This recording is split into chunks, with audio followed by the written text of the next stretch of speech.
Welcome to kitchen queen. இன்னைக்கு நம்ம பார்க்க போகிற ரெசிபி பீட்ரூட்டை வச்சு ஒரு அருமையான ஒரு கிறிஸ்பியான வடை ரெசிபி தான் பார்க்க போகிறோங்க.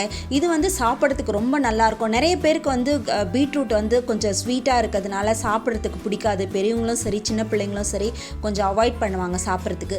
அந்த மாதிரி இருக்கிறவங்களுக்கு நீங்கள் இந்த மாதிரி வடையாக செஞ்சு கொடுத்தீங்கன்னா ரொம்ப விரும்பி சாப்பிடுவாங்க. இது சாப்பிட்றதுக்கும் ரொம்ப நல்லாயிருக்கும். இந்த வடை செய்கிறது ரொம்ப ஈஸியாகவும் நீங்கள் செஞ்சிடலாம்.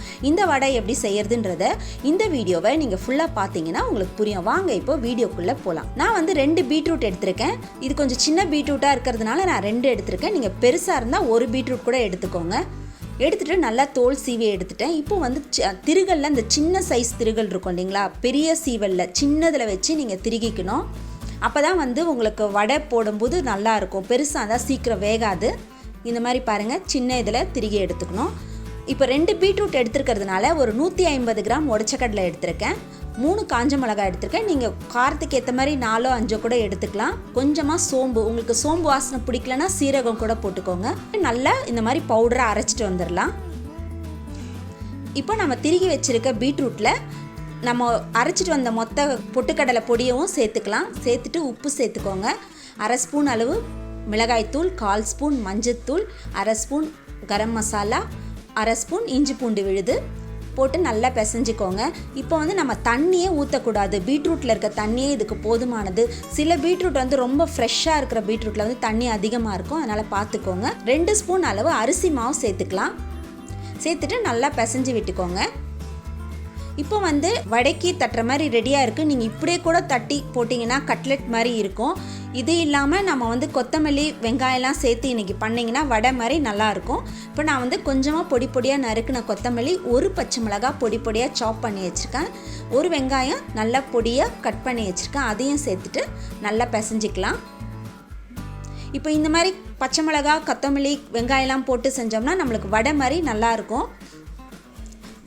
நல்லா கிறிஸ்பியாகவும் இருக்கும். வெளியே நல்லா கிறிஸ்பியாகவும் உள்ளே நல்லா சாஃப்டாகவும் இருக்கும்.